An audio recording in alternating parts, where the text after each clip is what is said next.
संपत्ति वो है जो आपको दिखाई नहीं देती। पैसे खर्च करके लोगों को दिखाना कि आपके पास कितना पैसा है, ये पैसे कम करने का सबसे तेज तरीका है। संपत्ति की अनेकों विडंबनाएं हैं, ये रही एक मुख्य विडंबना। संपत्ति वो है जो आपको दिखाई नहीं देती। मैंने सन 2000 के दशक के बीच में लॉस एंजलिस में वैले के रूप में काम किया, जब मटेरियलिस्टिक दिखावट की वरीयता ऑक्सीजन को छोड़कर बाकी हर चीज से अधिक हो चुकी थी। अगर आप एक फरारी को सामने से गुजरते हुए देखते हैं, आप स्वाभाविक रूप से सोचेंगे कि इस कार का मालिक अमीर है, तब भी जब आप उन पर ज्यादा ध्यान न दे रहे हों। लेकिन जब मैं इनमें से कुछ लोगों को जानने लगा, तब मुझे पता चला कि ऐसा नहीं है। इनमें से काफी लोग औसत रूप से सफल थे, जिन्होंने अपनी इनकम का एक बड़ा हिस्सा कार पर खर्च किया था। मुझे एक व्यक्ति याद है जिसे हम रॉजर कहेंगे। वो लगभग मेरी उम्र का था। मुझे बिल्कुल अंदाजा नहीं था कि रॉजर क्या काम करता था, लेकिन वो एक पोस्ट चलाता था और अनुमान लगाने के लिए लोगों के लिए इतना काफी था। एक दिन रॉजर एक पुरानी होंडा में आया, अगले सप्ताह भी और फिर उससे अगले सप्ताह भी। तुम्हारी पोर्श को क्या हुआ? मैंने पूछा। कार लोन चुकता न होने के कारण उसकी कार को जब्त कर लिया गया था। शर्मिंदगी का कोई नाम तक नहीं था। उसने ऐसे जवाब दिया मानो किसी खेल की बात कर रहा हो। उसके बारे में लगाया गया मेरा हर अनुमान गलत था, क्योंकि लॉस एंजलिस ऐसे रॉजर से भरा पड़ा है। $1,00,000 की कार चलाने वाला व्यक्ति अमीर हो सकता है, लेकिन उसकी संपत्ति के बारे में आपके पास जो एकमात्र जानकारी है वो ये है कि अब उसके पास कार खरीदने से पहले $1,00,000 कम है, या फिर $1,00,000 का अतिरिक्त ऋण उसके ऊपर है। सिर्फ यही है जो आप उन लोगों के बारे में जानते हैं। हम अक्सर जो देखते हैं उसके अनुसार संपत्ति के बारे में राय बना लेते हैं, क्योंकि वही एक जानकारी है जो हमारे सामने है। हम लोगों के बैंक के खाते या ब्रोकरेज स्टेटमेंट नहीं देख सकते, इसलिए वित्तीय सफलता को आंकने के लिए हम बाहरी दिखावट का सहारा लेते हैं। कारें, घर, इंस्टाग्राम की तस्वीरें। मॉडर्न कैपिटलिज्म जब तक लोग कुछ हासिल न कर लें, उसका दिखावा करते रहने में उनकी सहायता करने को पसंदीदा उद्योग बना देता है। लेकिन सच ये है कि संपत्ति वो है जो आपको दिखाई नहीं देती। संपत्ति वो अच्छी कारें हैं जो खरीदी नहीं गई, हीरे जो खरीदे नहीं गए, घड़ियां जो पहनी नहीं गईं, वो कपड़े जो खरीदे नहीं गए, और प्रथम श्रेणी का अपग्रेड जिसे ठुकरा दिया गया। संपत्ति का मतलब वो वित्तीय संपत्ति है जिसे अभी तक उस सामान से बदला नहीं गया जिसे आप देख सकते हैं। हम संपत्ति के बारे में इस तरह नहीं सोचते, क्योंकि जिसे आप देख नहीं सकते उसे आप कॉन्टेक्चुअलाइज भी नहीं कर सकते। गायिका रिहाना जब फिजूल खर्ची की वजह से लगभग दिवालिया हो गई, तो अपने वित्तीय सलाहकार पर उन्होंने अभियोग चला दिया। सलाहकार ने जवाब दिया, क्या उन्हें यह बताया जाना सच में जरूरी था कि अगर वो चीजों पर पैसा खर्च करेंगी तो उनके पास बस चीजें ही बचेंगी और पैसा नहीं? आपको इस बात पर हंसी आ सकती है, लेकिन इस सवाल का जवाब है हाँ, लोगों को ये बताना पड़ता है। अधिकतर लोग जब ये कहते हैं कि वो करोड़पति बनना चाहते हैं, असल में उनके कहने का मतलब ये होता है, मैं $1 करोड़ खर्च करना चाहूंगा, और ये करोड़पति होने का ठीक विपरीत है। इन्वेस्टर बिल मैन ने एक बार लिखा, अमीर महसूस करने का इससे आसान तरीका कोई नहीं कि बढ़िया चीजों पर बहुत सा पैसा खर्च किया जाए, लेकिन अमीर बनने का तरीका यह है कि आप वो पैसा खर्च करें जो आपके पास है, न कि वो पैसा जो आपके पास है ही नहीं। बस ये इतना ही सरल है। ये बेहतरीन सलाह है, लेकिन ज्यादा दूर तक काम नहीं आ सकती। समृद्ध होने का एकमात्र तरीका यह है कि जो पैसा आपके पास है उसे खर्च न किया जाए। ये न सिर्फ संपत्ति एक्यूमुलेट करने का एकमात्र तरीका है, बल्कि संपत्ति की परिभाषा भी है। हमें इस बात का ध्यान रखना चाहिए कि हम समृद्ध और अमीर होने के बीच का अंतर समझ सकें। ये शब्दार्थ विज्ञान से अधिक है, और ये अंतर न समझ पाना संपत्ति संबंधी अनेक बुरे निर्णयों का स्रोत है। अमीरी एक वर्तमान आय है। $1,00,000 की कार चला रहा कोई व्यक्ति निश्चित ही अमीर है, क्योंकि अगर उन्होंने वो कार ऋण लेकर भी खरीदी हो, मासिक भुगतान के लिए भी एक निश्चित राशि की आवश्यकता होती है। उन लोगों के लिए भी यही कहा जाएगा जो बड़े घरों में रहते हैं। अमीर लोगों को पहचानना मुश्किल नहीं है। वो अपने आप को दिखाने की कोशिश में हद से बाहर चले जाया करते हैं, लेकिन संपत्ति छिपी रहती है। ये वो आय है जो खर्च नहीं की गई। संपत्ति वो विकल्प है जिसे अभी चुना नहीं गया, जिससे बाद में कुछ खरीदा जा सके। इसका मूल्य आपको विकल्प, फ्लेक्सिबिलिटी और विकास प्रदान करने में है, जिससे आप एक दिन उससे अधिक सामान खरीद सकें जितना आप आज कर सकते हैं। डाइट और व्यायाम एक बढ़िया एनालॉजी प्रदान करते हैं। वजन घटाना बहुत ही कठिन काम है उनके लिए भी जो जोरदार व्यायाम करते हैं।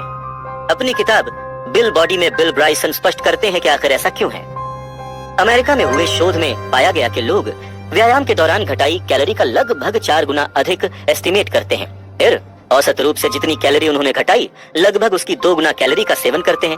अब सच ये है कि बहुत ज्यादा खाना खाकर आप आसानी से अधिकतर व्यायाम का नाश कर सकते हैं और हम में से अधिकतर लोग करते भी हैं। व्यायाम ठीक अमीर होने जैसा है। आप सोचते हैं मैंने मेहनत कर ली, अब मुझे एक स्वादिष्ट भोज का आनंद उठाना चाहिए। संपत्ति का मतलब उस स्वादिष्ट भोज को ठुकराना और कुल कैलोरी को घटाना है। ये कठिन है और इसके लिए आत्मनियंत्रण चाहिए, लेकिन ऐसा करने से आप क्या कर सकते हैं और क्या चुनते हैं, इन दोनों के बीच एक अंतर निर्मित हो जाता है और समय के साथ आपको लाभ देता है। हम में से अधिकतर लोगों के लिए समस्या ये है कि अमीर आदर्श व्यक्ति ढूंढना आसान है, समृद्ध आदर्श ढूंढना कठिन है, क्योंकि परिभाषा के अनुसार उनकी सफलता छिपी रहती है। हाँ, ऐसे समृद्ध लोग भी हैं जो काफी पैसा भी खर्च करते हैं, लेकिन उन मामलों में भी हम जो देखते हैं वो उनकी अमीरी है, संपत्ति नहीं। हम देखते हैं कि वो कौन सी कारें खरीद रहे हैं और अपने बच्चों को कौन से स्कूल में भेज रहे हैं। हम उनकी बचत, रिटायरमेंट खाते या निवेश पोर्टफोलियो नहीं देखते। हम वो घर देखते हैं जो उन्होंने खरीदे, वो घर नहीं जो वो थोड़ा और जोर लगाकर खरीद सकते थे। मुझे लगता है यहाँ पर खतरा ये है कि अधिकतर लोग अपने मन में समृद्ध होने की कामना रखते हैं। वो आजादी और फ्लेक्सिबिलिटी चाहते हैं जो आपको उस फाइनेंशियल एसेट से मिलती है जो आपने खर्च नहीं की। लेकिन ये बात हमारे अंदर इतनी गहराई से बसी हुई है कि पैसा होने का मतलब पैसा खर्च करना है कि हम उस नियंत्रण को देख ही नहीं पाते जो वास्तव में समृद्ध होने के लिए चाहिए। और क्योंकि हम उसे देख नहीं सकते तो उससे कुछ सीखना भी कठिन है। लोग दूसरों का अनुसरण करके अच्छी तरह सीखते हैं, लेकिन संपत्ति का गुप्त स्वभाव दूसरों को देखकर उनके तौर तरीकों को सीखना मुश्किल बना देता है। रोनाल्ड रीड की मृत्यु के बाद वो बहुत से लोगों के वित्तीय आदर्श बन गए। मीडिया ने उनकी खूब प्रशंसा की और सोशल मीडिया पर भी उनके लिए काफी प्रेम दर्शाया गया। लेकिन जब वो जीवित थे तो किसी के वित्तीय आदर्श नहीं थे, क्योंकि उनकी संपत्ति की हर एक पाई छुपी हुई थी, उनसे भी जो उन्हें जानते थे। अब जरा सोचिए, अगर आपने कभी महान लेखकों की किताबें न पढ़ी हो तो खुद लिखना सीखना कितना कठिन होगा। कौन आपकी प्रेरणा होगा, किसकी आप प्रशंसा करेंगे, किसकी बारीकियों वाली सलाह को आप मानेंगे। ऐसे तो वो काम जो पहले से कठिन है और अधिक कठिन हो जाएगा। जो आप देख नहीं सकते उससे सीखना बहुत मुश्किल है, जिससे पता चलता है कि अधिकतर लोगों के लिए संपत्ति निर्मित करना इतना कठिन क्यों है। संसार ऐसे लोगों से भरा पड़ा है जो दिखने में भले ही मॉडेस्ट हों लेकिन वास्तव में समृद्ध हैं, और ऐसे लोगों से भी जो अमीर नजर आते हैं लेकिन दिवालिया होने की कगार पर हैं। और ये हमेशा ध्यान में रखना जरूरी है जब आप दूसरों की सफलता को आंक रहे हो या फिर खुद अपना गोल सेट कर रहे हो। अगर संपत्ति वो है जिसे आप खर्च नहीं करते तो फिर उसके होने का फायदा ही क्या। चलिए मैं आपको पैसे बचाने के लिए राजी करता हूँ।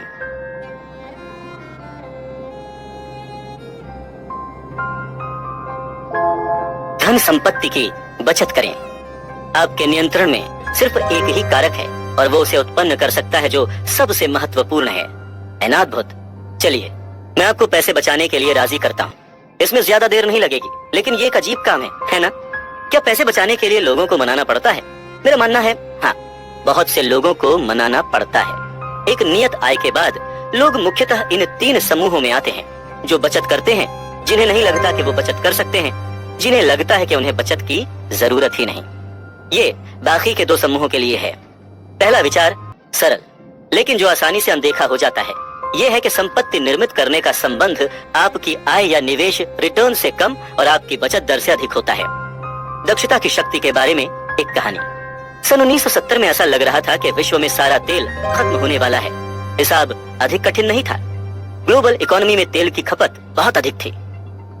ग्लोबल इकोनॉमी विकसित हो रही थी और जितना तेल हम खुदाई करके निकाल सकते थे वो कम पड़ रहा था। शुक्र है कि तेल का खात्मा नहीं हुआ, लेकिन ऐसा इसलिए नहीं कि हमें अधिक तेल मिल गया या फिर हमने बेहतर ढंग से तेल की खुदाई करना सीख लिया। तेल संकट पर विजय पाने का सबसे बड़ा कारण यह था कि हमने ऐसी कारें, फैक्ट्रियां और घर बनाना शुरू कर दिए जो पहले की तुलना में अधिक एनर्जी एफिशिएंट थे।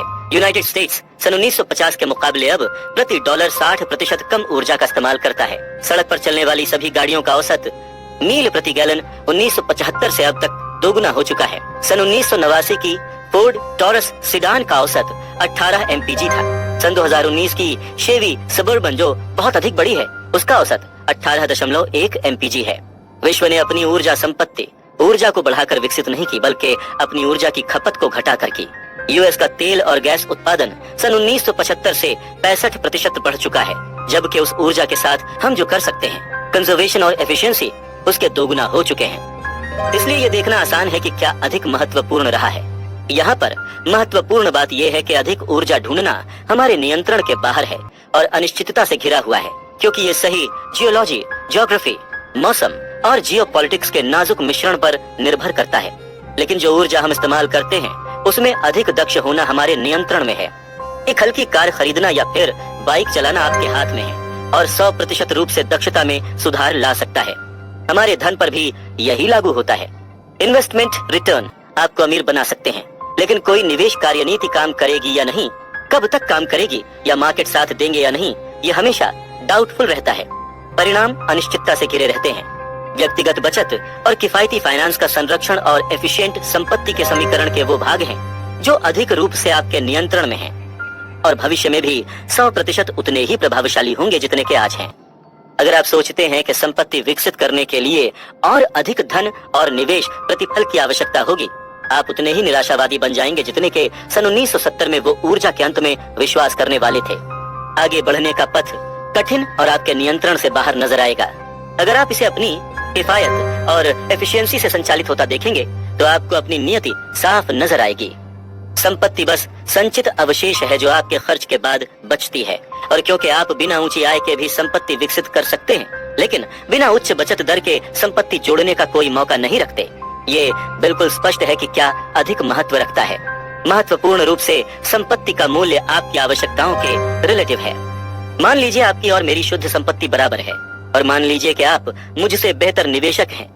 मैं 8% वार्षिक प्रतिफल कमा सकता हूं और आप 12% तक कमा सकते हैं, लेकिन मैं अपनी संपत्ति को लेकर अधिक एफिशिएंट हूं। कहिए कि मुझे एक सुखी जीवन बिताने के लिए उसमें से बस आधे पैसों की जरूरत है, जबकि आपकी जीवन शैली आपकी बढ़ती संपत्ति के साथ उससे मेल खाती रहती है। मैं आपसे अधिक समृद्ध रहूंगा, बावजूद इसके कि मैं आपसे खराब निवेशक हूं।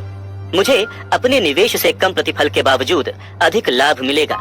आय के लिए भी यही लागू होता है। कम संपत्ति के साथ खुश रहना सीखने से आप क्या चाहते हैं और आपके पास क्या है, उसके बीच का एक अंतर निर्मित हो जाता है, ठीक वैसे ही जैसे आपका वेतन बढ़ने से होता है, लेकिन उससे आसान तरीके से और आपके अधिक नियंत्रण में। एक उच्च बचत आय का मतलब ये भी है कि आपका खर्च सामान्य से कम होगा, और कम खर्च का मतलब है कि आपकी बचत अधिक होगी तब की तुलना में जब आप अधिक पैसा खर्च करें। अब इसे इस संदर्भ में समझिए कि वार्षिक निवेश के 0.1% बेहतर प्रदर्शन को प्राप्त करने के लिए कितना समय और प्रयत्न लगता है। लाखों घंटों का अनुसंधान, व्यवसायियों द्वारा करोड़ों डॉलर का प्रयास, और ये समझना बहुत ही आसान है कि प्रभावी रूप से क्या अधिक महत्वपूर्ण और अनुकरण करने योग्य है। ऐसे भी पेशेवर निवेशक हैं जो सप्ताह में 80 घंटे कड़ी मेहनत करते हैं ताकि 1% का 10वां हिस्सा अपने प्रतिफल में जोड़ सकें, जबकि उनके वित्त में 2 या 3% ऐसे हैं जो जीवन शैली के कारण हैं और कम प्रयास से काबू में किए जा सकते हैं। बड़े निवेश प्रतिफल और अच्छी आय अद्भुत हैं जब उन्हें प्राप्त किया जा सके, और कुछ लोग उन्हें प्राप्त कर सकते हैं। लेकिन ये तथ्य के फाइनेंस इक्वेशन के एक ओर इतना अधिक प्रयत्न और दूसरी ओर बहुत कम अधिकतर लोगों के लिए एक अवसर है। आय के एक निश्चित स्तर के बाद आपको बस वो चाहिए जो आपके अहंकार के नीचे हो। मूलभूत चीजों की आवश्यकता सबको होती है। जब वो पूरी हो जाती है, आरामदेह मूलभूत आवश्यकताओं का एक और स्तर होता है, और उसके बाद वो मूलभूत आवश्यकताएं होती हैं जो आरामदेह, मनोरंजक और शिक्षात्मक भी हों। लेकिन मटेरियलिज्म के एक स्तर से आगे बढ़कर खर्च करना आपकी आय की ओर पहुंचते आपके अहंकार को प्रतिबिंबित करता है।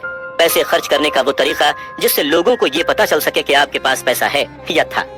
इसे इस नजर से देखिए, और बचत को बढ़ाने का सबसे शक्तिशाली उपाय आय को बढ़ाना नहीं है, बल्कि अपनी विनम्रता को बढ़ाना है। जब आप बचत को अपनी आय और अहंकार के बीच के अंतर के रूप में देखेंगे तो आप समझ जाएंगे कि अच्छी आय वाले इतने लोग आखिर ज्यादा बचत क्यों नहीं कर पाते। स्वाभाविकता के विरुद्ध ये एक दिन प्रतिदिन का संघर्ष बन जाता है, जिसमें आप दूसरों का मुकाबला करने के लिए अपनी चादर से बाहर पैर फैलाते रहते हैं। वो लोग जिनकी व्यक्तिगत वित्तीय सफलता चिरस्थायी होती है, जरूरी नहीं कि उनकी आय अधिक ऊंची हो। उनकी प्रवृत्ति कुछ ऐसी होती है कि दूसरे लोग उनके बारे में क्या सोचते हैं, इस बात से उन्हें कोई फर्क नहीं पड़ता। अतः लोगों की बचत करने की क्षमता जितना वो सोचते हैं उससे कहीं अधिक उनके नियंत्रण में होती है। कम खर्च करके बचत की जा सकती है। अगर आपकी कामनाएं कम हो तो आप पैसा भी कम खर्च करेंगे, और आपकी कामनाएं कम रहेंगी अगर आप इस बारे में कम परवाह करेंगे कि दूसरे लोग आपके बारे में क्या सोचते हैं। जैसा कि मैंने इस किताब में तर्क किया है, धन संपत्ति फाइनेंस से अधिक साइकोलॉजी पर निर्भर करती है, और आपको बचत करने के लिए किसी खास कारण की जरूरत नहीं होती। कुछ लोग घर के डाउन पेमेंट, नई कार या रिटायरमेंट के लिए बचत करते हैं। ये बहुत अच्छी बात है वाकई, लेकिन बचत करने के लिए हमें किसी विशेष वस्तु को खरीदने के उद्देश्य की आवश्यकता नहीं होती। आप सिर्फ बचत करने के उद्देश्य से बचत कर सकते हैं और वास्तव में आपको ऐसा करना भी चाहिए, सभी को करना चाहिए। किसी विशेष उद्देश्य के लिए बचत करने का मतलब एक प्रिडिक्टेबल संसार में बनता है, लेकिन हमारा संसार ऐसा नहीं है। बचत सबसे खराब क्षण में आपको भौचक्का कर देने वाली जीवन की इनएविटेबल क्षमता के विरुद्ध एक ढाल है। बचत का एक और लाभ जो खर्च करने के उद्देश्य से संबंधित नहीं है, वो हमने पिछले अध्याय में देखा। अपने समय पर नियंत्रण प्राप्त करना। पैसा जिस प्रत्यक्ष सामान को खरीद सकता है उसे सभी जानते हैं। अप्रत्यक्ष पहलू को समझना कठिन है, इसीलिए ये अक्सर अज्ञात रह जाता है। लेकिन संपत्ति के अप्रत्यक्ष लाभ हमारे सुख को बढ़ाने में कहीं अधिक मूल्यवान और सक्षम सिद्ध हो सकते हैं, बजाय उन प्रत्यक्ष वस्तुओं के जो हमारी बचत का स्पष्ट रूप से लक्ष्य होती है। खर्च करने के उद्देश्य के बगैर की गई बचत आपको विकल्प और फ्लेक्सिबिलिटी के साथ साथ प्रतीक्षा करने की क्षमता और सही विकल्प दबोचने का अवसर प्रदान करती है। ये आपको सोचने के लिए समय देती है। ये आपको अपनी खुद की शर्तों पर रास्ता बदलने की क्षमता देती है। बचत का हर छोटा भाग भविष्य के एक बिंदु को अधिकृत करके उसे अपने आप को देने जैसा है, जिसका मालिक कोई और हो सकता था। ये फ्लेक्सिबिलिटी और अपने समय पर नियंत्रण संपत्ति के एक अदृश्य रिटर्न के समान है। बैंक में नकद पर कितना प्रतिफल होता है जो आपको करियर बदलने, जल्दी से रिटायर होने या फिर चिंता से मुक्ति प्रदान करता है? मैं कहूंगा कि ये बेहिसाब है। ये दो कारणों से बेहिसाब है। ये इतना बड़ा और महत्वपूर्ण है कि हम इसका मूल्य नहीं लगा सकते, लेकिन ये वस्तुतः भी बेहिसाब है। हम ब्याज दरों की तरह इसका हिसाब नहीं लगा सकते और जिसे हम नाप नहीं सकते उसे अनदेखा कर देते हैं। जब आपके समय पर नियंत्रण नहीं होता, आपको अपनी ओर आने वाले हर दुर्भाग्य को स्वीकार करना पड़ता है। लेकिन अगर आपके पास फ्लेक्सिबिलिटी है तो आपके पास अच्छे अवसरों के खुद आपकी ओर चलकर आने का समय होगा। यह आपकी बचत का एक हिडन रिटर्न है। बैंक में हुई बचत जो 0% ब्याज देती है, एक असाधारण प्रतिफल उत्पन्न कर सकती है अगर वो आपको वो फ्लेक्सिबिलिटी प्रदान करे जिससे आप कम आय लेकिन उद्देश्य पूर्ण रोजगार चुन सकें या फिर निवेश अवसरों के लिए प्रतीक्षा कर सकें जब फ्लेक्सिबिलिटी रहित लोग बेचैन हो जाते हैं। और वो अदृश्य प्रतिफल बहुत महत्वपूर्ण होता जा रहा है। विश्व पहले अत्यधिक स्थानीय हुआ करता था। इतिहासकार रॉबर्ट गार्डन के अनुसार कुछ 100 वर्षों पहले तक 75% अमेरिकियों के पास न तो टेलीफोन थे और न ही नियमित मेल सेवा। इसके कारण प्रतिस्पर्धा अत्यधिक स्थानीय हुआ करती थी। औसत बुद्धिमत्ता वाला कोई कर्मी अपने कस्बे में सर्वश्रेष्ठ हो सकता था और उन्हें सर्वश्रेष्ठ समझा भी जाता था, क्योंकि उन्हें दूसरे कस्बे में किसी अधिक होशियार कर्मी के साथ मुकाबला नहीं करना पड़ता था। ये अब बदल चुका है। एक अत्यधिक संयुक्त विश्व का मतलब है कि वो प्रतिभा का सागर जिसमें आप प्रतियोगिता करते हैं, वो आपके कस्बे में सैकड़ों और हजारों से विश्व भर में फैले लाखों करोड़ों में पहुंच चुका है। ये विशेषकर उन रोजगारों के लिए एकदम सच है जो आपकी मांसपेशियों के बजाय आपके दिमाग पर निर्भर करते हैं। टीचिंग, मार्केटिंग, विश्लेषण, कंसल्टिंग, लेखांकन, प्रोग्रामिंग, पत्रकारिता और यहाँ तक के औषधि भी वैश्विक प्रतिभा सागर में स्पर्धा करते हैं। और अधिक क्षेत्र इस वर्ग के अंतर्गत आते जाएंगे जैसे जैसे डिजिटाइजेशन वैश्विक सीमाओं को मिटाता जाएगा, जैसे सॉफ्टवेयर विश्व को खा रहा है। वेंचर कैपिटलिस्ट मार्क एंडरसन ने कुछ इस तरह से इसका वर्णन किया है। जैसे जैसे आपकी प्रतिस्पर्धा की सीमा विस्तृत होती जा रही है, एक प्रश्न जो आपको खुद से पूछना चाहिए वो ये है, मैं कैसे दूसरों से बेहतर हूँ? मैं होशियार हूँ? इस सवाल का एक बहुत ही खराब जवाब है, क्योंकि दुनिया में बहुत से होशियार लोग हैं। प्रतिवर्ष लगभग 600 लोग सेक्स में सफल होते हैं, अन्य 7000 लगभग उसके नजदीक आते हैं। एक ग्लोबलाइज्ड वर्ल्ड में जहाँ विजेताओं को सब कुछ मिलता है, ये लोग आपके सीधे प्रतिद्वंदी हैं। बुद्धिमत्ता इस विश्व में इतना रिलायबल लाभ नहीं है जो इतना जुड़ चुका है, लेकिन फ्लेक्सिबिलिटी है। एक ऐसे विश्व में जहाँ बुद्धिमत्ता अत्यधिक संयुक्त है और बहुत से पुराने तकनीकी कौशल ऑटोमेट हो चुके हैं, कॉम्पिटिटिव लाभ सूक्ष्म और व्यवहार कुशल को मिलता है, जैसे कम्युनिकेशन, संवेदना और शायद सबसे अधिक फ्लेक्सिबिलिटी। अगर आप में फ्लेक्सिबिलिटी है, आप अच्छे अवसरों की प्रतीक्षा कर सकते हैं, अपने करियर में भी और निवेश में भी। आपके लिए आवश्यकता अनुसार एक नया कौशल सीखने की संभावना अधिक होगी। आपके मन में उन प्रतिद्वंदियों के साथ होड़ करने की चाह कम होगी जो वो कर सकते हैं, जो आप नहीं कर सकते, और आपके पास अपनी खुद की गति के अनुसार अपनी अभिलाषा और स्थान ढूंढने की अधिक छूट होगी। आप एक नई दिनचर्या, एक धीमी गति ढूंढ सकेंगे और जीवन के बारे में अलग धारणाओं के साथ सोच पाएंगे। इन सब चीजों को कर पाने की क्षमता जब अधिकतर अन्य लोग ऐसा नहीं कर सकते, ऐसी कई चीजों में से एक है जो आपको एक ऐसे संसार में यूनिकनेस प्रदान करेगी जहां बुद्धिमत्ता अब तक सस्टेनेबल एडवांटेज नहीं है। अपने समय और विकल्पों पर अधिक नियंत्रण होना विश्व की सबसे मूल्यवान मुद्राओं में से एक बनता जा रहा है। इसीलिए अधिकतर लोग बचत कर सकते हैं और उन्हें करनी भी चाहिए। आप जानते हैं उन्हें और क्या करना चाहिए? इतना अधिक तर्कशील होना छोड़ देना चाहिए। मैं बताता हूं ऐसा क्यों।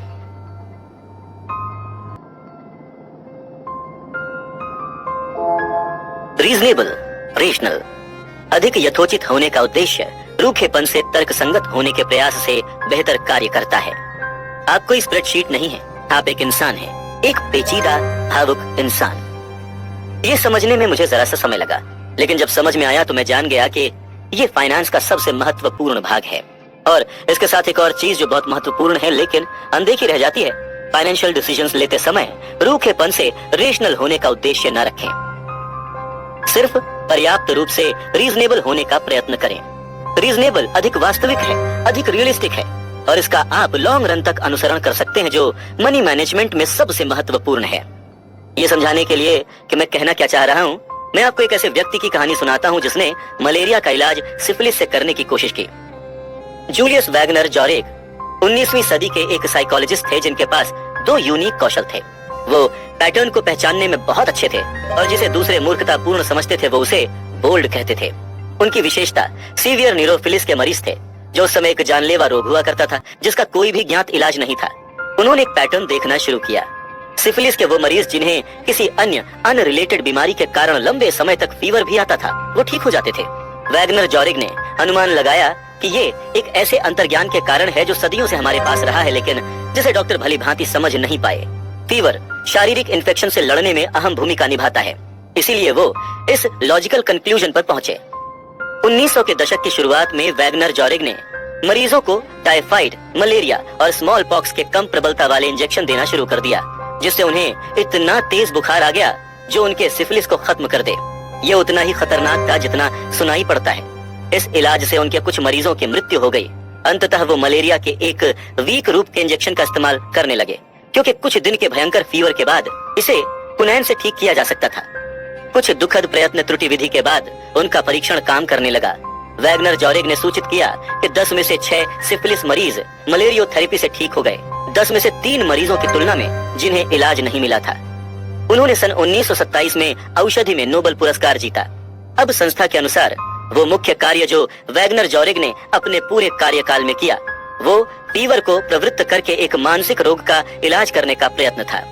शुक्र है पेनिसिलिन ने अंततः सिफिलिस के लिए मलेरियोथेरेपी को आउटडेटेड कर दिया, लेकिन वैगनर जॉरेग इतिहास में ऐसे एकमात्र डॉक्टर हैं जिन्होंने न सिर्फ संक्रमण से लड़ने में फीवर की भूमिका को पहचाना बल्कि इसे उपचार के रूप में प्रिस्क्राइब भी किया।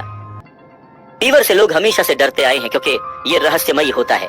प्राचीन रोम के लोग देवी फेब्रिस की पूजा किया करते थे, जो लोगों की फीवर से रक्षा करती थी। उन्हें मनाने के लिए मंदिरों में तावीज रखे जाते थे, इस उम्मीद के साथ कि फीवर से बचा जा सके। लेकिन वैगनर जॉरेग ने कुछ और ही पाया। फीवर एक्सीडेंटल उपद्रव नहीं है, वो बॉडी की रिकवरी में अहम भूमिका निभाता है। संक्रमण से लड़ने में फीवर की उपयोगिता का अब हमारे पास बेहतर और अधिक वैज्ञानिक प्रमाण है। शरीर के तापमान में 1 डिग्री की वृद्धि से भी कुछ वायरस की प्रतिकृति दर 200 गुना कम हो जाती है। एक NIH लेख के अनुसार अनेकों जांचकर्ताओं ने पाया है कि वो मरीज जिन्हें ज्वर आता है उनके नतीजे बेहतर होते हैं। सिएटल चिल्ड्रंस हॉस्पिटल की वेबसाइट पर माता पिता को शिक्षित करने के लिए एक सेक्शन है जिससे वो अपने बच्चों के शरीर के तापमान के थोड़ा सा बढ़ने पर घबराए नहीं। फीवर शरीर के इम्यून सिस्टम को चालू कर देता है, वो शरीर को संक्रमण से लड़ने में सहायता करता है। 100 से 104 फ़ारेनहाइट तक का बुखार बीमार बच्चों के लिए अच्छा होता है, लेकिन यहाँ आकर वास्तविकता विज्ञान के आड़े आ जाती है। फीवर को पूरे विश्व भर में खराब माना जाता है। टाइलेनॉल जैसी दवाइयां देकर फीवर के आते ही उसे कम करने की कोशिश की जाती है। लाखों वर्षों की एवोल्यूशन, डिफेंस मैकेनिज्म के बावजूद कोई भी माता पिता, मरीज, कुछ डॉक्टर और कोई भी दवाई की कंपनी फीवर को दुर्गति के अलावा किसी और रूप में नहीं देखते, जिससे हर हाल में छुटकारा पाना जरूरी है। ये विचार ज्ञात विज्ञान के साथ मेल नहीं खाते। एक स्टडी बिल्कुल ब्लंट थी। आईसीयू में फीवर का इलाज सामान्य है और संभवतः एविडेंस बेस अभ्यास के बजाय हठ धर्मिता से संबंध रखता है। Centre for the history of medicine के निदेशक हॉवर्ड मार्कल ने एक बार फीवर के भय के बारे में कहा था, ये सांस्कृतिक प्रथाएं हैं जो उतनी ही तेजी से फैलती हैं जितना उनके पीछे के इन्फेक्शियस रोग। ऐसा क्यों है? अगर फीवर लाभदायक होता है, हम यूनिवर्सली उससे लड़ते क्यों हैं? मुझे नहीं लगता कि यह समझना कॉम्प्लिकेटेड है। फीवर कष्टदायक होता है और लोग कष्ट नहीं झेलना चाहते, बस इतना ही।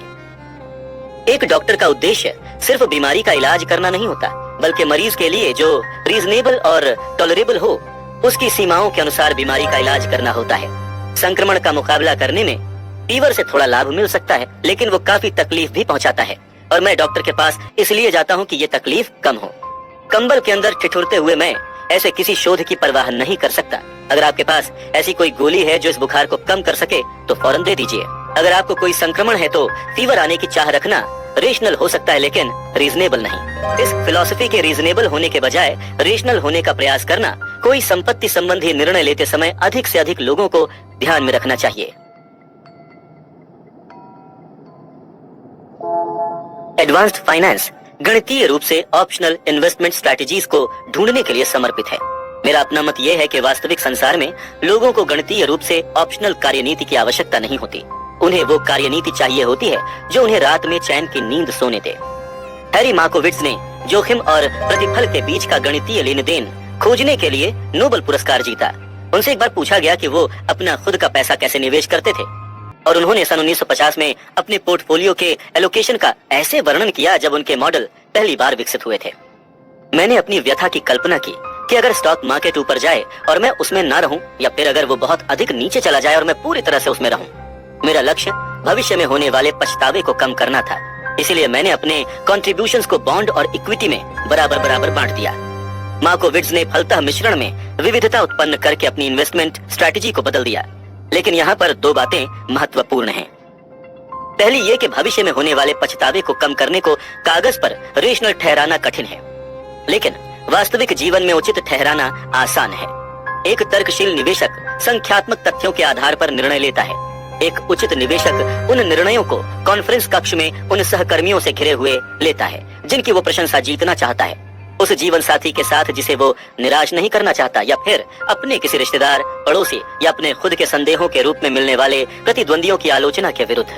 निवेश का एक सामाजिक पहलू भी होता है जो सिर्फ फाइनेंशियल लेंस के द्वारा देखने पर अनदेखा रह जाता है। दूसरी बात यह है कि ये ठीक है, जेसन ज़ुइग, जिन्होंने वो साक्षात्कार किया जिसमें मार्कोविट्ज ने अपने निवेश का वर्णन किया था, बाद में विचार करते हुए बोले, मेरा अपना मत यह है कि लोग न तो रेशनल होते हैं और न ही इर्रेशनल। हम मनुष्य हैं, जितनी जरूरत हो हम उससे अधिक जोर डालकर सोचना नहीं चाहते और हमारे ध्यान पर निरंतर मांगे रहती हैं। इस नजरिए से देखा जाए तो इसमें आश्चर्य की कोई बात भी नहीं है कि आधुनिक पोर्टफोलियो सिद्धांत के अन्वेषक ने अपना खुद का शुरुआती पोर्टफोलियो अपने रिसर्च पर बिना अधिक ध्यान दिए बनाया। इसमें भी कोई आश्चर्य नहीं है कि बाद में उन्होंने इसे ठीक कर दिया। मार्कोविट्ज न तो रेशनल है और न ही इर्रेशनल, वो उचित हैं। फाइनेंस में जो बात अक्सर अनदेखी रह जाती है वो ये कि तकनीकी रूप से सही होकर भी कुछ कॉन्टेक्चुअली निरर्थक हो सकता है। सन 2008 में येल के दो रिसर्चर्स ने एक शोध प्रकाशित किया जिसके अनुसार युवा बचतकर्ताओं को स्टॉक खरीदते समय अपने रिटायरमेंट अकाउंट्स को 2 से 1 के मार्जिन से बढ़ाना चाहिए। अपनी संपत्ति के हर $1 के लिए $2 का डेट। ये दर्शाता है कि उम्र बढ़ने के साथ साथ निवेशकों का ये लिवरेज कम होता जाता है, जिसके कारण एक युवा बचतकर्ता अधिक जोखिम उठा सकता है और मार्केट की भीषण उथल पुथल को झेल सकता है, और उम्र बढ़ने पर यह कम हो जाता है। अगर इस लाभ का इस्तेमाल करके भी आप युवावस्था में पूरी तरह से बर्बाद हो जाएं, यदि आप 2 से 1 का मार्जिन लेकर चल रहे हैं तो मार्केट में 50% गिरावट आपके पास कुछ नहीं छोड़ेगी। रिसर्चर्स ने दर्शाया कि फिर भी लॉन्ग रन में बचतकर्ता अच्छा प्रदर्शन कर सकते हैं अगर वो बर्बाद होने के अगले ही दिन वापस उठ खड़े हों। योजना का अनुसरण करें और अपने 2 से 1 के खाते में बचत करते रहें। ये गणित कागज पर काम करता है, ये एक रेशनल स्ट्रैटेजी है, लेकिन ये लगभग बेतुके रूप से अनुचित है। कोई भी सामान्य व्यक्ति अपने रिटायरमेंट अकाउंट के पूरे 100% को हवा में जाते देख इतना अप्रभावित नहीं रह सकता कि अडिग रूप से कार्यनीति का पालन करता रहे। वो शायद हार मान लेंगे या कोई दूसरा विकल्प ढूंढेंगे और शायद अपने फाइनेंशियल एडवाइजर के विरुद्ध कार्यवाही करेंगे। अनुसंधानकर्ताओं ने तर्क दिया कि उनकी कार्यनीति का प्रयोग करते समय एक्सपेक्टेड रिटायरमेंट संपत्ति जीवन काल निधि की तुलना में 90% अधिक होगी। ये 100% कम उचित भी है। असल में अनुचित दिखने वाले निर्णयों का समर्थन करने का एक रेशनल कारण है। ये रहा, एक मान लेते हैं आपको अपने निवेश से काफी लगाव है। ये कोई रूढ़िवादी सलाह नहीं है। ये कहना निवेशकों के लिए सम्मान के तमगे जैसा है कि वो अपने निवेश को लेकर भावनाहीन हैं, क्योंकि ये रेशनल प्रतीत होता है।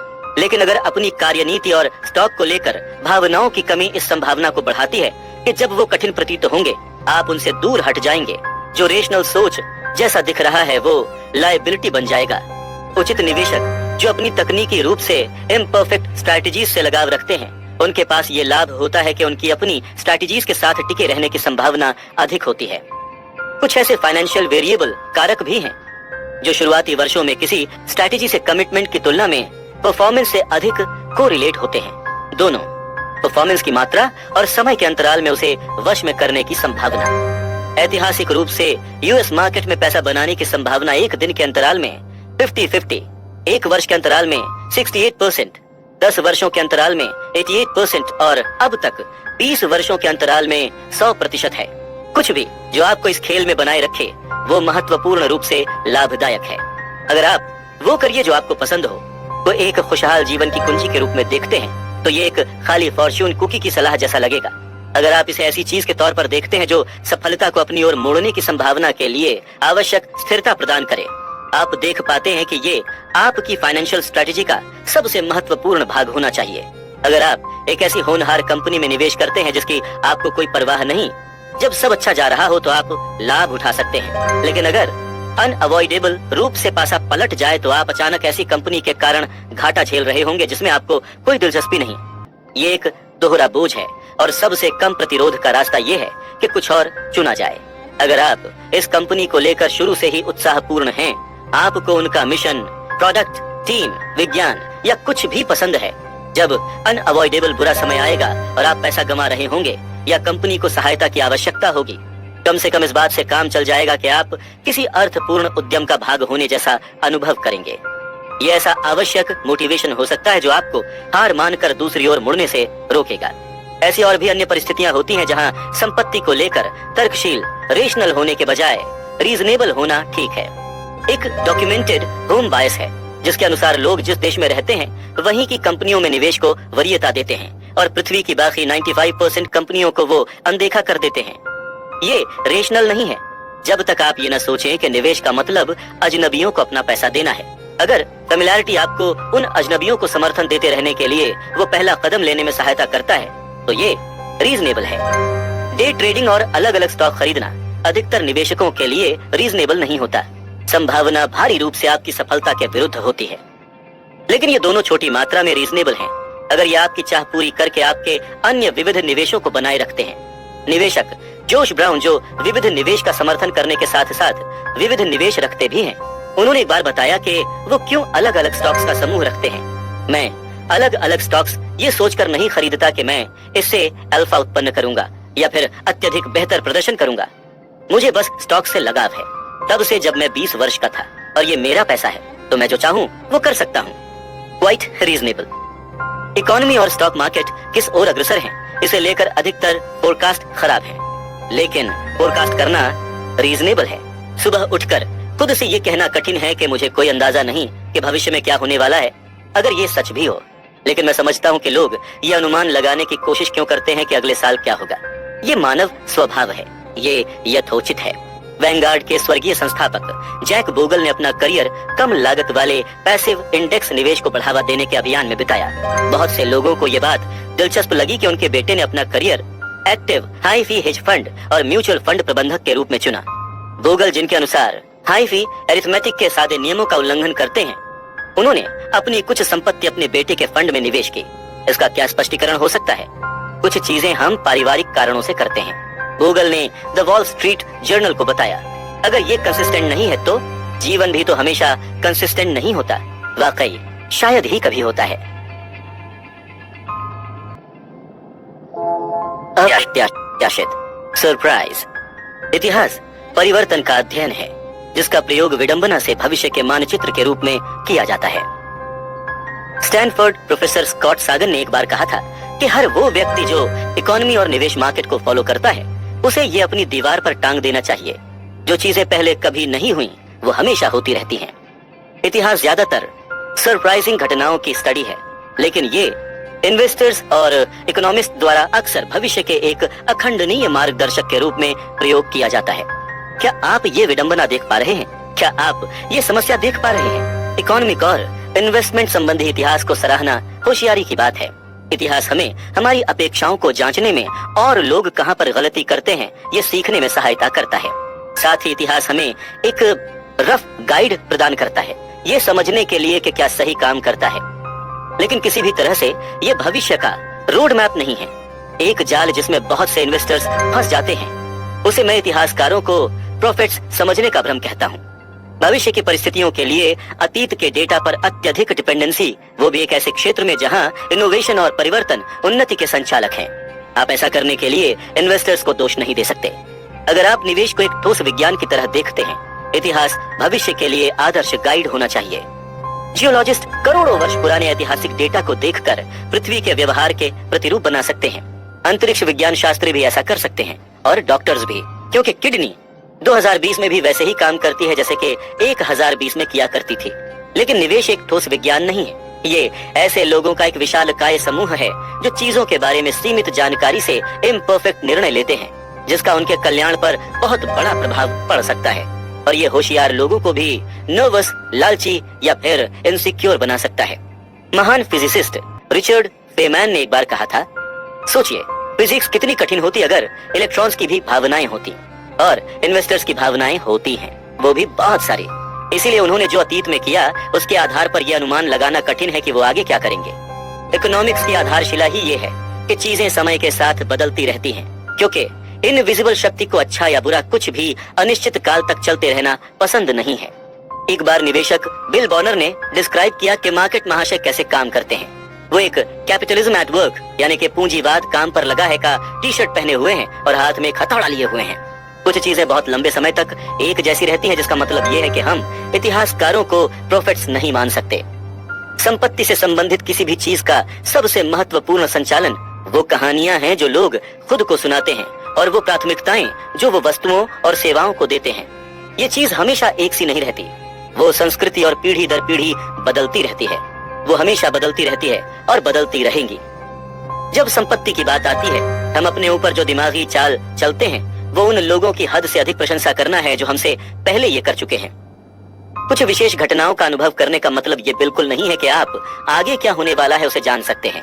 असल में शायद ही कभी ऐसा होता है, क्योंकि एक्सपीरियंस फोरकास्टिंग की योग्यता के बजाय ओवर कॉन्फिडेंस को जन्म दे देता है। निवेशक माइकल बैटनिक ने ये अच्छे से समझाया जब ये तर्क सामने आया कि कुछ इन्वेस्टर्स बढ़ती ब्याज दरों के लिए तैयार हैं क्योंकि उन्होंने कभी इसका अनुभव नहीं किया है। बढ़ती ब्याज दरों का पिछला बड़ा अंतराल लगभग 40 वर्ष पहले हुआ था। माइकल बैटनिक ने कहा कि इससे कोई फर्क नहीं पड़ता, क्योंकि अतीत में जो कुछ हुआ उसका अनुभव या फिर स्टडी भविष्य में ब्याज दर बढ़ने पर जो होगा उसका गाइड नहीं हो सकता। तो क्या वर्तमान की बढ़ती दर पिछली बार की तरह दिखेगी या फिर उससे पहली बार की तरह? क्या विभिन्न एसेट क्लासेस मिलता जुलता व्यवहार करेंगे, बिल्कुल एक जैसा, या फिर ठीक ऑपोजिट? एक तरफ वो लोग जो सन 1978, सन 2000 और सन 2008 की घटनाओं के बावजूद भी इस दौरान निवेश करते आए हैं, उन्होंने बहुत सारी भिन्न भिन्न मार्केट्स का अनुभव किया है। दूसरी तरफ क्या ये संभव नहीं कि ये अनुभव अति विश्वास को जन्म दे सकता है, या ये मानने से चूकना कि आप गलत हैं, या पिछले नतीजों पर अटके रहना?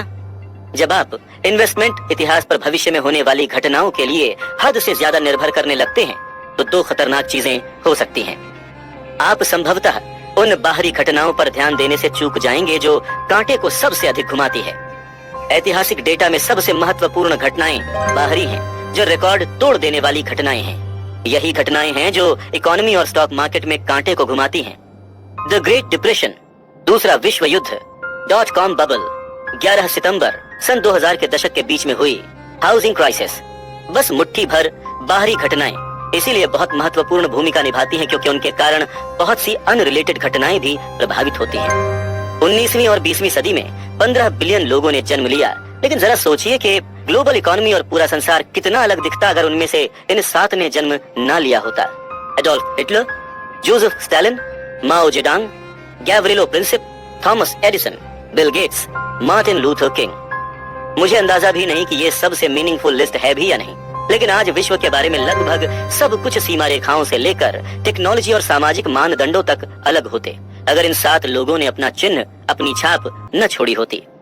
इसे समझने का दूसरा तरीका यह है कि पिछली सदी में शायद अधिकांश विश्व में जो कुछ भी हुआ उसके लिए 0.0000000004% लोग जिम्मेदार थे। प्रोजेक्ट, इनोवेशंस और घटनाओं के लिए भी ये उतना ही सच है। पिछली सदी की इन सब के बिना कल्पना करके देखिए, द ग्रेट डिप्रेशन या महामंदी, दूसरा विश्व युद्ध, Manhattan project, vaccines, antibiotics, ARPANET, 11 सितंबर, सोवियत संघ का फॉल। 20वीं सदी में कुल कितने प्रोजेक्ट्स और घटनाएं हुई, बिलियन ट्रिलियन कौन कह सकता है, लेकिन मात्र इन 8 घटनाओं ने विश्व क्रम को अन्य के मुकाबले कहीं अधिक मात्रा में प्रभावित किया। पिछली घटनाओं को कम आंकने का एक कारण ये है कि चीजें कैसे जमा हो जाती हैं, ये नजरअंदाज करना बहुत आसान है।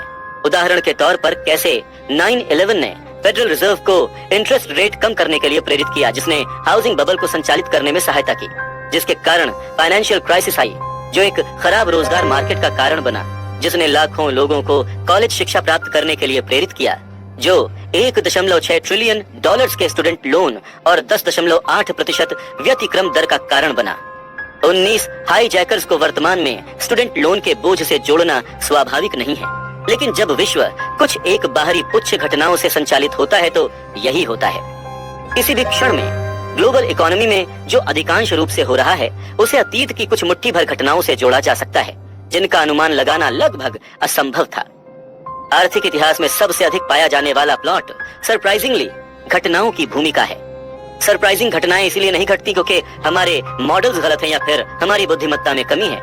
ऐसा इसलिए है कि एडोल्फ हिटलर के जन्म से 9 महीने पहले की उस शाम को उनके माता पिता के आपस में झगड़ने की संभावना उतनी ही थी जितनी गर्भ धारण की।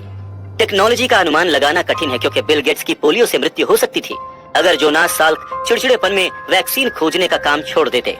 स्टूडेंट लोन की वृद्धि का अनुमान हम इसलिए नहीं लगा पाए क्योंकि 9/11 के दिन एक एयरपोर्ट सुरक्षा गार्ड उस हाईजैकर का चाकू जब्त कर सकता था।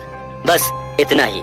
समस्या यह है कि जब हम अपने भविष्य के निवेश प्रतिफल के बारे में सोचते हैं, डिप्रेशन और दूसरे विश्व युद्ध जैसी घटनाओं को हम वर्स्ट केस सिनारियो में अपने विचारों के गाइड के रूप में इस्तेमाल करते हैं। लेकिन ये रिकॉर्ड बनाने वाली घटनाएं जब हुई थी तो इनका कोई फोरकास्ट नहीं था। तो वो फोरकास्टर जो मानते हैं कि अतीत की सबसे खराब और सर्वश्रेष्ठ घटनाएं भविष्य की सबसे खराब और सर्वश्रेष्ठ घटनाओं से मेल खाएंगी, वो इतिहास को फॉलो नहीं कर रहे हैं। वो अनजाने में ये मान रहे हैं कि अपूर्व घटनाओं का इतिहास भविष्य में लागू नहीं होगा। नसीम तालिब अपनी किताब फूल्ड बाय रैंडमनेस में लिखते हैं, फोरेंसिक इजिप्ट में लेखक नील नदी के उच्च जल स्तर को देखा करते थे और भविष्य की वर्स्ट केस स्थिति का अनुमान लगाने के लिए इसका इस्तेमाल किया करते थे। ठीक ऐसा ही फुकुशिमा परमाणु रिएक्टर में भी देखा जा सकता है, जिसने सन 2011 में सुनामी की मार के कारण भयंकर विनाश का सामना किया। इसका निर्माण इस प्रकार किया गया था कि ये अतीत के भयंकर से भयंकर भूकंप को झेल सके और निर्माणकर्ताओं ने उससे अधिक की कल्पना नहीं की थी और न ही ये सोचा था कि अतीत में हुए सरप्राइजिंग इवेंट्स भी अप्रत्याशित थे जिनका कोई फोरकास्ट नहीं था। ये एनालिसिस की विफलता नहीं है, ये कल्पना की विफलता है। ये समझना कि जरूरी नहीं कि भविष्य अतीत के जैसा ही दिखे। ये एक स्पेशल स्किल है जिसे आमतौर पर फाइनेंशियल फोरकास्टिंग कम्युनिटी अधिक अच्छा नहीं समझती। मैं सन 2017 में न्यूयॉर्क के एक रात्रि भोज में गया। वहाँ डेनियल कलमैन से पूछा गया कि जब फोरकास्ट गलत निकले तो निवेशकों को क्या करना चाहिए। उन्होंने कहा, जब भी हम किसी बात से आश्चर्यचकित होते हैं, तब भी जब हम ये मानते हो कि हमसे गलती हुई है, हम कहते हैं, ओह अब मैं ऐसी गलती फिर नहीं करूंगा। लेकिन वास्तव में जब हम कोई गलती करते हैं क्योंकि हम किसी चीज का अनुमान नहीं लगा पाए, तो जो सीख हमें लेनी चाहिए वो ये कि संसार के बारे में अनुमान लगाना कठिन है। ये सरप्राइजिंग इवेंट से मिलने वाली सही सीख है। संसार सरप्राइजिंग है। सरप्राइजिंग इवेंट से मिलने वाली सीख ये है कि संसार सरप्राइजिंग है। ये नहीं कि हम अतीत के सरप्राइजिंग इवेंट्स को भविष्य की सीमाओं के गाइड की तरह इस्तेमाल करें, बल्कि ये कि हम अतीत के सरप्राइजिंग इवेंट्स को ये स्वीकार करने के लिए इस्तेमाल करें कि हमें बिल्कुल अंदाजा नहीं है कि आगे क्या होगा। भविष्य की सबसे महत्वपूर्ण आर्थिक घटनाएं जो कांटे को सबसे ज्यादा घुमाएंगी वो हैं जिनके बारे में इतिहास हमें कोई मार्गदर्शन नहीं देता। वो अपूर्व घटनाएं होंगी। उनके अपूर्व स्वभाव का मतलब है कि हम उनके लिए पहले से तैयार नहीं होंगे, जो उन्हें प्रभावशाली बनाने का एक बड़ा कारण है। ये रिसेशंस और युद्ध जैसी भयानक घटनाओं और इनोवेशंस जैसी महान घटनाओं दोनों के लिए सच है। मैं इस अनुमान को लेकर कॉन्फिडेंट हूँ, क्योंकि इतिहास के हर मोड़ पर अगर कुछ एक्यूरेट रहा है तो वो ये कि सरप्राइजिंग इवेंट्स कांटे को सबसे अधिक घुमाते हैं। दूसरा, इकोनॉमी और स्टॉक मार्केट के भविष्य के लिए अतीत एक मिसलीडिंग गाइड हो सकता है, क्योंकि ये आज के समय के रेलेवेंट स्ट्रक्चरल चेंजेस को हिसाब में नहीं लेता। आइए कुछ बड़े एग्जांपल्स को देखते हैं। 401 के 42 वर्ष का है।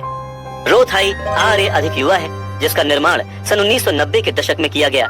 इसलिए आज के समय में अमेरिकी नागरिक रिटायरमेंट के लिए बचत कैसे करते हैं, इस बारे में पर्सनल फाइनेंशियल एडवाइस और एनालिसिस की तुलना उससे नहीं की जा सकती जो एक पीढ़ी पहले सही लगा करता था। हमारे पास नए विकल्प हैं, बहुत कुछ बदल चुका है।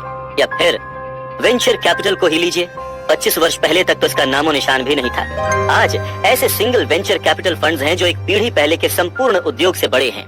अपने संस्मरण में नाइक संस्थापक फिल नाइट ने व्यवसाय में अपने शुरुआती दिनों के बारे में लिखा, वेंचर कैपिटल जैसी कोई चीज नहीं थी। एक युवा एस्पायरिंग एंटरप्रेन्योर के पास बहुत कम विकल्प थे और उन सभी विकल्पों पर जोखिम को नापसंद करने वाले ऐसे गेटकीपर्स तैनात थे जिनकी कल्पना शक्ति शून्य थी। दूसरे शब्दों में, बैंकर। इसका मतलब यह है कि स्टार्टअप किस प्रकार फाइनेंस होते हैं, इस बारे में कुछ दशकों पहले तक का ऐतिहासिक डेटा अब पुराना हो चुका है। इन्वेस्टमेंट साइकिल्स और स्टार्टअप फेलियर रेट के बारे में हम जो जानते हैं उसके पीछे सीखने के लिए इतिहास का एक सुदृढ़ आधार नहीं है, क्योंकि आज के समय में जिस प्रकार कंपनियां फाइनेंस की जाती हैं वो एक नया हिस्टोरिकल पैराडाइम है। या फिर सार्वजनिक मार्केट को लीजिए, S&P 500 ने सन 1976 तक फाइनेंशियल स्टॉक सम्मिलित नहीं किए थे। अब फाइनेंशियल इंडेक्स का 16% है। टेक्नोलॉजी स्टॉक्स का 50 वर्ष पहले नामो निशान नहीं था, आज वो इंडेक्स के 5वें हिस्से से अधिक हैं। समय के साथ लेखांकन नियम बदल चुके हैं, साथ ही डिस्क्लोजर, ऑडिटिंग और मार्केट लिक्विडिटी की मात्रा बहुत कुछ बदल चुका है। यूएस की मंदियों के बीच का समय पिछले 150 वर्षों में नाटकीय रूप से बदल चुका है। रिसेशन के बीच का औसत समय देर 1800 में 2 वर्ष से शुरुआती 20वीं सदी में 5 वर्ष और पिछले 50 वर्षों में 8 वर्ष तक बढ़ चुका है। मेरी इस किताब को लिखने के समय ऐसा प्रतीत हो रहा है कि हम रिसेशन की ओर अग्रसर हैं। दिसंबर सन 2007 की पिछली रिसेशन से अब तक 12 वर्ष बीत चुके हैं। सिविल वॉर के पहले से अब तक मंदियों के बीच में ये सबसे बड़ा अंतराल है। रिसेशन के कम होने को लेकर अनेकों थ्योरीज हैं। उनमें से एक ये है कि फेड व्यवसाय चक्र को मैनेज करने में बेहतर है, या कम से कम उसे एक्सटेंड करने में। दूसरी ये कि सेवा उद्योग की तुलना में भारी उद्योग में तेजी और मंदी, ओवर प्रोडक्शन की अधिक संभावना है, जो पिछले 50 वर्षों से डोमिनेंस रखती आ रही है। पेसिमिस्ट व्यू ये है कि हालांकि अब रिसेशन कम होता है, लेकिन जब वो होता है तो पहले से कहीं अधिक शक्तिशाली होता है। हमारे तर्क के लिए ये अधिक मायने नहीं रखता कि बदलाव किस कारण आया। जो मायने रखता है वो ये है कि बदलाव स्पष्ट रूप से आया है। ये समझने के लिए कि ये ऐतिहासिक बदलाव किस प्रकार इन्वेस्टिंग डिसीजंस को प्रभावित कर सकते हैं, एक ऐसे व्यक्ति के कार्य पर ध्यान डालते हैं जिसे अब तक का सबसे महान इन्वेस्टर माना गया है, बेंजामिन ग्राहम। ग्राहम की उत्कृष्ट किताब द इंटेलिजेंट इन्वेस्टर मात्र सिद्धांत नहीं है, इसमें ऐसे व्यावहारिक निर्देश हैं जिन्हें निवेशक अच्छे निवेश निर्णय लेने के लिए इस्तेमाल कर सकता है। मैंने ग्राहम की किताब अपनी किशोरावस्था में पढ़ी थी, जिससे मैंने इन्वेस्टमेंट के बारे में पहली बार सीखा था। इस किताब में दिए गए फॉर्मूलाज मुझे बहुत आकर्षक लगे, क्योंकि वो वास्तव में धनवान बनने के लिए स्टेप बाय स्टेप निर्देश थे। बस निर्देशों का अनुसरण करना था। ये बहुत सरल प्रतीत होता था, लेकिन जब आप इन फॉर्मूलाज का प्रयोग करना आरंभ करते हैं, एक बात स्पष्ट हो जाती है, इनमें से कुछ वाकई काम करते हैं। ग्राहम ने उन स्टॉक्स को खरीदने का समर्थन किया जो अपने नेटवर्किंग एसेट से कम के लिए ट्रेडिंग कर रहे थे, बेसिकली बैंक का नकद बिना किसी डेट के। ये बहुत बढ़िया सुनाई पड़ता है, लेकिन आज के समय में कुछ ही स्टॉक हैं जो इतनी सस्ती ट्रेडिंग करते हैं, सिवाय एक पेनी स्टॉक के जिस पर धोखाधड़ी का आरोप लगा हो। ग्राहम का एक क्राइटेरिया कहता है कि कंजर्वेटिव इन्वेस्टर्स को उन स्टॉक से बचना चाहिए जो पुस्तक मूल्य के 1.5 मूल्य से अधिक की ट्रेडिंग कर रहे हों। अगर आपने पिछले दशक में इस नियम का अनुसरण किया होता तो आपके पास सिवाय बीमा और बैंक स्टॉक्स के अलावा कुछ न होता। ये किसी भी संसार में उचित नहीं है। द इंटेलिजेंट इन्वेस्टर हमेशा ही सबसे महानतम निवेश संबंधी किताबों में से एक है, लेकिन मैं ऐसे एक भी निवेशक को नहीं जानता जिसने ग्राहम के प्रकाशित फॉर्मूलाज को अप्लाई करके सफलता पाई हो। ये किताब बुद्धिमत्ता से भरपूर है, शायद आज तक प्रकाशित किसी भी अन्य इन्वेस्टमेंट रिलेटेड किताब से अधिक। लेकिन एक कैसे कैसे गाइड के रूप में ये किताब डाउटफुल है। आखिर हुआ क्या? क्या ग्राहम सिर्फ एक शोमैन थे जिनकी बातें अच्छी तो सुनाई पड़ती थी लेकिन जिनकी सलाह काम नहीं करती थी? बिल्कुल भी नहीं। वो अपने आप में एक अत्यधिक सफल इन्वेस्टर थे, लेकिन वो प्रैक्टिकल थे और साथ ही एक सच्चे प्रतिरोधी। वो निवेश धारणाओं से इतना लगाव नहीं रखते थे कि वो उन सब पर तब भी टिके रहे जब अनेकों अन्य निवेशक उन सिद्धांतों का पालन कर उन्हें इतना लोकप्रिय बना दें कि उनका सामर्थ्य बेकार हो जाए। जेसन ज़ुइग, जिन्होंने ग्राहम की किताब के बाद के एक संस्करण की व्याख्या की, उन्होंने कहा, ग्राहम अपनी अजम्पशंस पर लगातार एक्सपेरिमेंट और टेस्टिंग करते रहते थे, ये देखने के लिए कि क्या काम करता है। वो नहीं जो कल काम करता था, बल्कि आज जो काम करता है। द इंटेलिजेंट इन्वेस्टर के हर एक रिवाइज्ड एडिशन में ग्राहम ने पिछले संपादन के फॉर्मूलाज को हटाकर नए सूत्रों को डाल दिया, एक तरह से ये घोषणा करते हुए कि वो अब काम नहीं करते, या फिर वो अब इतनी अच्छी तरह से काम नहीं करते जितना पहले किया करते थे। अब ये फॉर्मूलाज हैं जो बेहतर काम करते हैं। ग्राहम की आम क्रिटिसिज्म में से एक ये है कि सन 1972 के संपादन में सभी फॉर्मूलाज अप्रचलित है। इस क्रिटिसिज्म का एक ही सही उत्तर है, हाँ बिल्कुल ऐसा ही है। ये वही फॉर्मूला है जिन्हें सन 1965 के एडिशन के फॉर्मूला से हटाकर रखा गया था, और उन्हें सन 1954 के संपादन के सूत्रों को हटाकर रखा गया था, जिन्हें सन 1949 के एडिटोरियल के फॉर्मूलाज को हटाकर रखा गया था, जिन्हें सन 1934 में सिक्योरिटी एनालिसिस में प्रस्तुत मौलिक सूत्रों के अभिवर्धन के लिए इस्तेमाल किया गया था। सन 1976 में ग्राहम की मृत्यु हो गई। अगर वो सूत्र जिनका उन्होंने समर्थन किया सन 1934 से सन 1972 के बीच 5 बार हटाए और बदले गए, आपको क्या लगता है कि वो 2020 में कितने रेलेवेंट होंगे, या फिर 2050 में? ग्राहम की मृत्यु से कुछ समय पहले उनसे पूछा गया कि अगर वो अलग अलग स्टॉक्स में डिटेल्ड एनालिसिस, वो कार्यनीति जिसके लिए वो प्रसिद्ध थे, उसको तब भी फेवर करते, तो उन्होंने उत्तर दिया, आमतौर पर नहीं। बेहतर मूल्य के अवसर तलाशने के लिए मैं सिक्योरिटी एनालिसिस की एलोबोरेटिव टेक्निक्स का अब पक्षधर नहीं हूँ। ऐसा कहा जा सकता है कि 40 वर्ष पहले ये एक लाभदायक काम था जब हमारी टेक्स्ट बुक पहली बार प्रकाशित हुई, लेकिन तब से लेकर अब तक परिस्थितियां बहुत बदल चुकी हैं। जो बदला वो ये था, अवसर बढ़ने के साथ साथ प्रतिस्पर्धा में भी वृद्धि हुई। टेक्नोलॉजी ने जानकारी को अधिक सुगम बना दिया, और जैसे जैसे इकोनॉमी इंडस्ट्रियल क्षेत्र से प्रौद्योगिक क्षेत्र की ओर बढ़ती गई, उद्योग बदल गए, और क्योंकि दोनों ही क्षेत्रों के बिजनेस साइकिल्स और कैपिटल यूज अलग अलग होते हैं, काफी कुछ बदल चुका है। इन्वेस्टमेंट हिस्ट्री की एक दिलचस्प विचित्रता यह है कि जितना ज्यादा आप पीछे देखेंगे, उतना ही अधिक आप एक ऐसे संसार को देख रहे होंगे जो आज के समय में बिल्कुल लागू नहीं होता। कई इन्वेस्टर्स और इकोनॉमिस्ट ये सोचकर राहत महसूस करते हैं कि उनके पूर्वानुमान दशकों बल्कि सदियों के डेटा के आधार पर किए गए हैं, पर क्योंकि अर्थव्यवस्थाएं बदलती रहती हैं, हाल ही का इतिहास अक्सर भविष्य का सर्वश्रेष्ठ पथ प्रदर्शक होता है, क्योंकि इसमें ऐसी महत्वपूर्ण परिस्थितियों को शामिल करने की अधिक संभावना होती है जो भविष्य के अनुरूप हों। इन्वेस्टमेंट में एक आम कहावत है जिसे मजाक के तौर पर कुछ यूं कहा जाता है कि इस बार बात अलग है।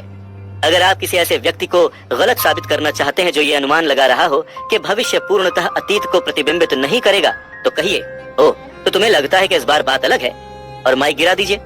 निवेशक जॉन टेम्पल्टन के विचारानुसार इन्वेस्टमेंट में सबसे खतरनाक 5 शब्द ये हैं, इस बार बात अलग है। हालांकि टेम्पल्टन ने माना कि कम से कम 20% बार बात अलग होती है। दुनिया बदलती रहती है, सचमुच बदलती है, और ये बदलाव ही हैं जो समय के साथ महत्वपूर्ण होते चले जाते हैं। माइकल बैटनिक ने इसे इस प्रकार कहा, इन्वेस्टमेंट में सबसे खतरनाक 13 शब्द ये हैं, निवेश में सबसे खतरनाक 5 शब्द ये हैं, इस बार बात अलग है। इसका मतलब ये नहीं कि हमें संपत्ति के बारे में सोचते हुए इतिहास को अनदेखा कर देना चाहिए, लेकिन यहाँ एक महत्वपूर्ण बारीकी है, जितना अधिक पीछे आप इतिहास में झांकेंगे, उतनी ही जनरल आपकी सीख होगी। जनरल बातें जैसे लोगों का लालच और भय के साथ संबंध, तनाव में वो क्या करते हैं, प्रेरकों के प्रति उनका बर्ताव कैसा रहता है, समय के साथ स्थायी रहती हैं। संपत्ति का इतिहास इस तरह की बातों के लिए उपयोगी है, लेकिन specific trends, specific trade, specific क्षेत्र, मार्केट के बारे में स्पेसिफिक कारणीय संबंध और लोगों को अपने पैसे के बारे में क्या करना चाहिए, हमेशा हो रहे विकास के उदाहरण रहते हैं। इतिहासकार प्रॉफिट्स नहीं होते। फिर प्रश्न ये उठता है कि हमें भविष्य के बारे में किस प्रकार सोचना और योजना बनानी चाहिए। आइए अगले चैप्टर में देखते हैं।